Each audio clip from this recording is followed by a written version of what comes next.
What's up, Knights of X, and welcome to this Conquest guide where today we're going to talk about how to achieve all the Sector 1 feats for Conquest 18 so that we and you guys can unlock Jocasta New on day 1. And guys, to be honest, these feats are not that bad.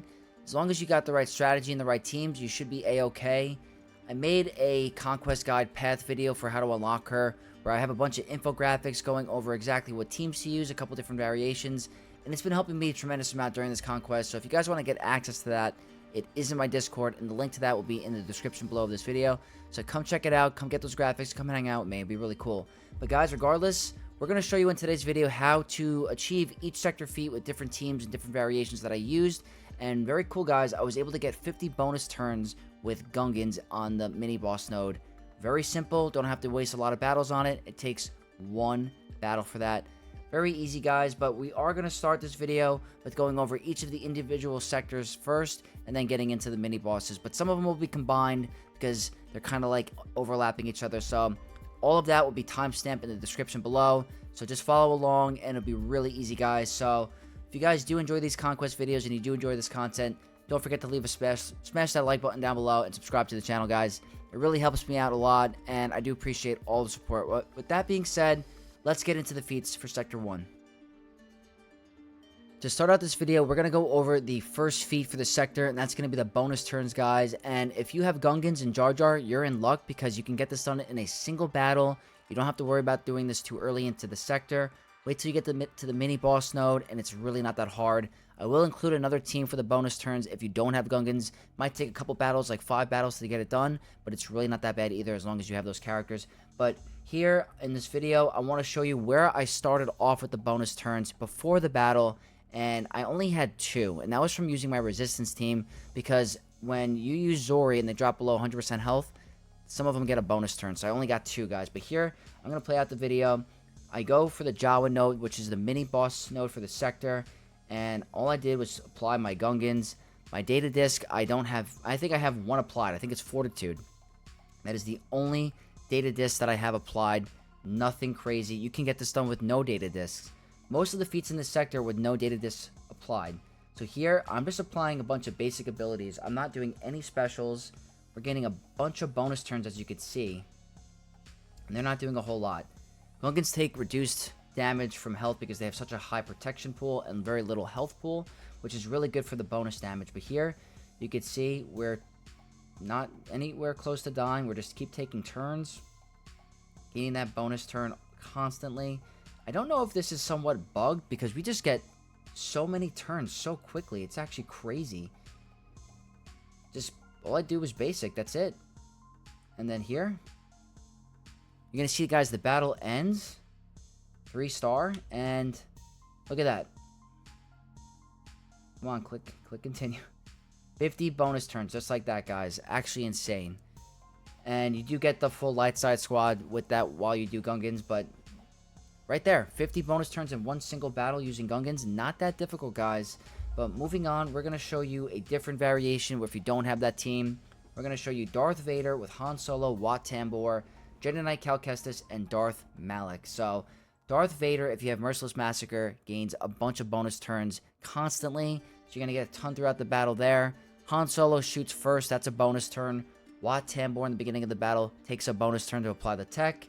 Jedi Knight Cal Kestis, after a basic ability, does a bonus turn. And Malak is just in there to be a tank. Pretty situational. You don't really need him there. But I just chose a random team, guys. You can get this done on a ton of battles, especially in Sector 1. They're not that hard.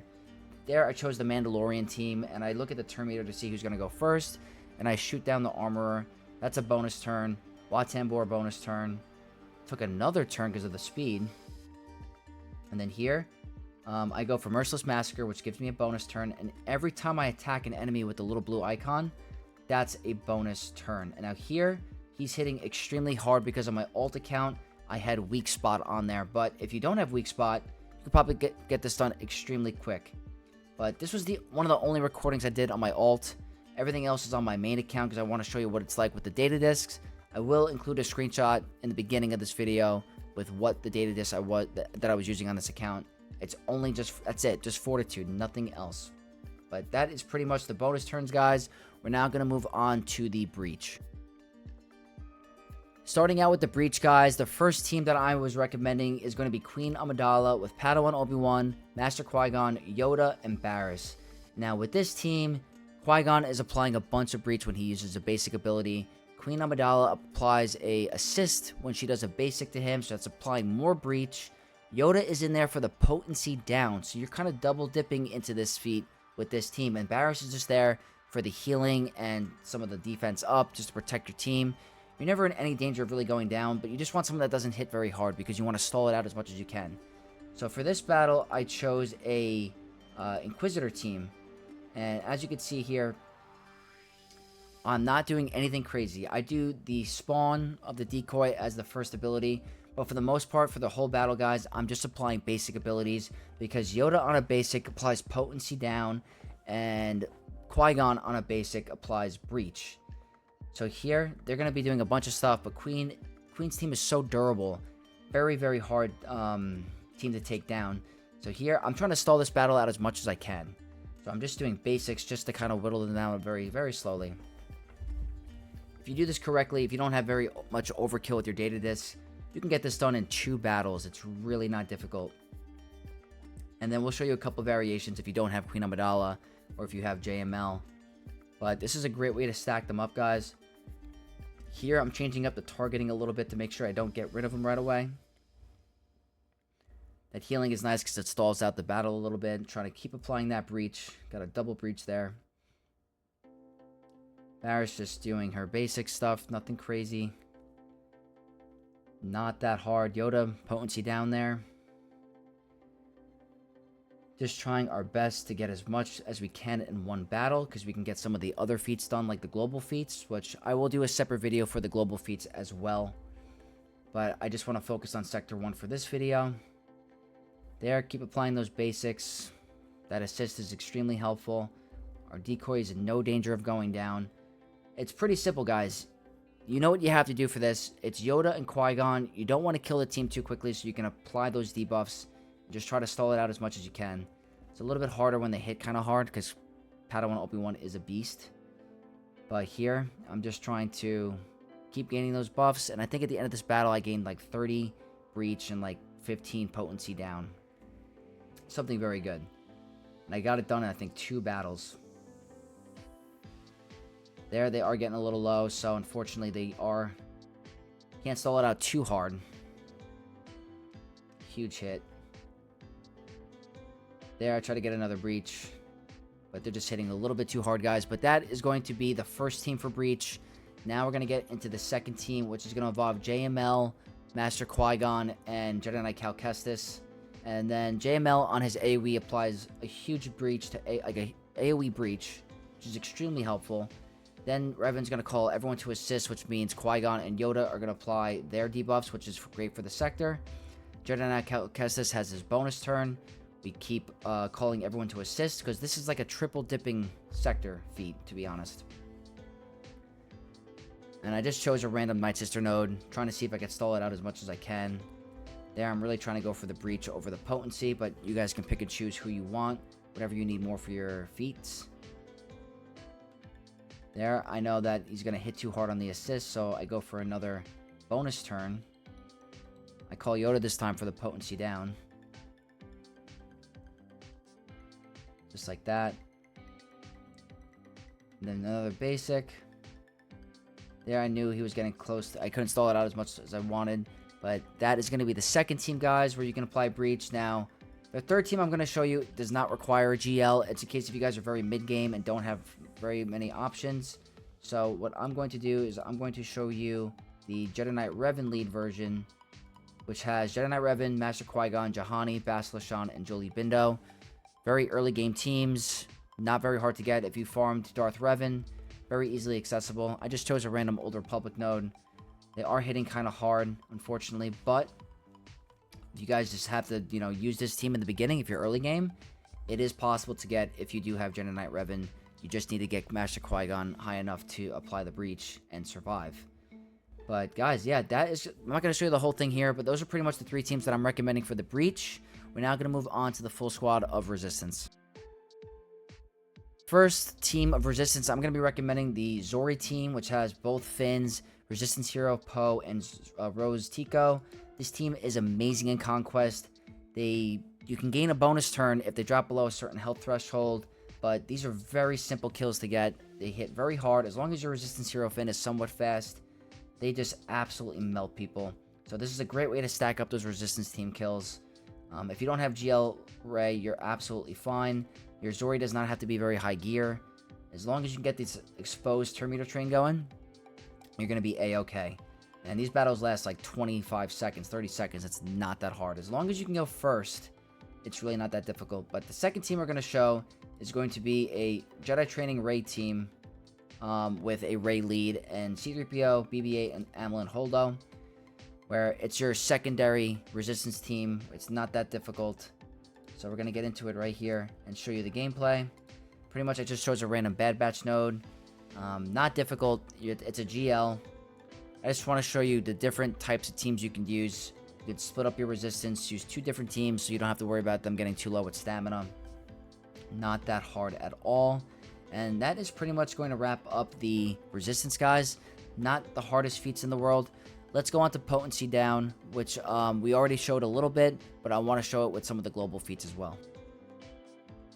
So getting into another team for Potency down, guys, I'm going to be showing Inquisitors because Ninth Sister on an AoE applies Potency down. And this is a great way to get your global Inquisitor kill feats in Sector 1 because you're definitely able to get Potency down on the AoE every battle. So there, for this battle, I'm using a Reva lead because Reva is very, very good leader for the Inquisitors. But I'm going to show another variation where you don't have to have Reva. You can just use Grand Inquisitor lead.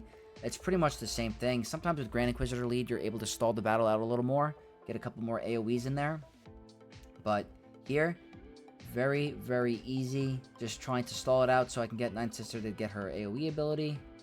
There, we get our AoE Potency down, and that's 5 right there, while also getting our Inquisitor kills for our global feats. So, very good way to double dip in Sector 1. Not that difficult. Inquisitors are a very good Conquest team. I'm now going to show you a variation with just Inquisitor lead because not many players have Reva. And now I'm going to show you the Grand Inquisitor lead, guys, and pretty much same exact lineup except I don't have Reva in there. I'm throwing in 8th Brother instead. Goes first because he was higher stamina. Maybe I just have him modded really fast as well. But here, I'm just trying to use the ability blocks in the beginning. This is a Bounty Hunter team, so I'm thinking they can survive longer. They have 2 Bounty Hunters resolve. There I get my AoE Potency down. Even though it was resisted, it was still an attempt, so it does count. There, we're just, trying to stall this out as much as we can.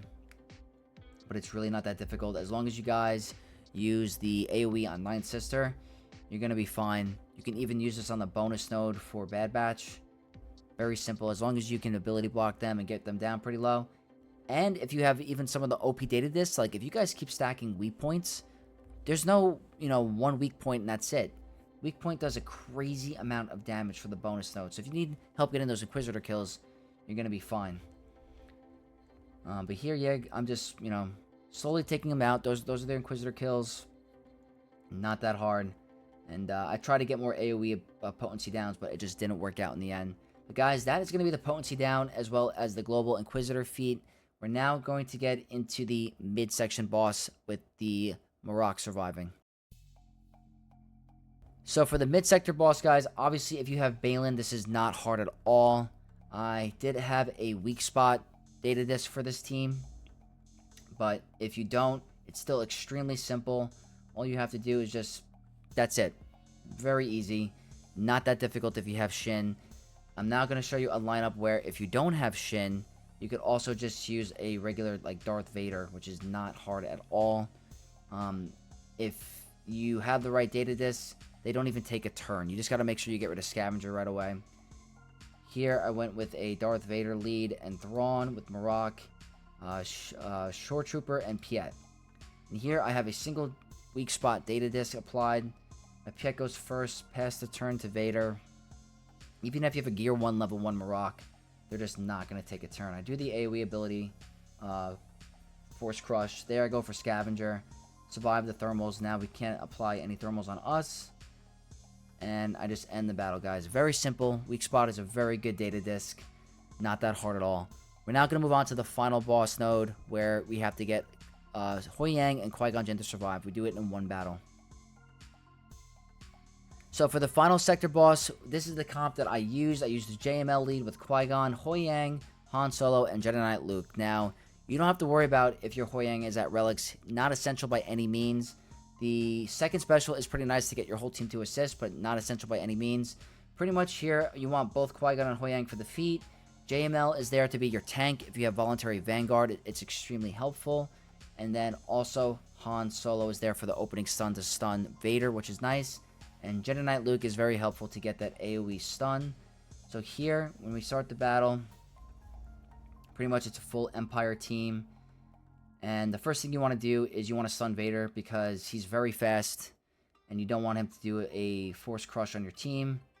There I go for an ability block, and then I stun. He gets a bonus turn while ability block, but we're fine because I guess he can cleanse a stun. I go for a second special here, which gets everyone to assist. And then Vader is gone. There, I'm just trying to get rid of the characters that are the biggest threat. Thrawn is very scary because of the fracture, but I probably should have gone for Tarkin or Krennic first because they have AoEs, but they're ability blocks, so it's not a big deal. They're just calling everyone to assist. Another ability block. Very simple, guys. Good way to get 2 feats with 1 battle. And then there, Jedi Knight Luke is called to assist. And that should wrap up the boss battle right there, guys. Nice and easy. And that is going to wrap up Sector 1 with all the feats, guys. Hopefully you guys enjoyed this video. Hopefully it was helpful to you. This was my first time doing a full sector guide, so please leave your feedback down below. And I'll definitely be posting for Sectors 2, 3, and 4, and 5 going forward.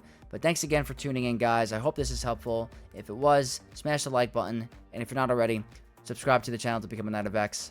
And I'll see you guys in the next video. May the Force be with you all.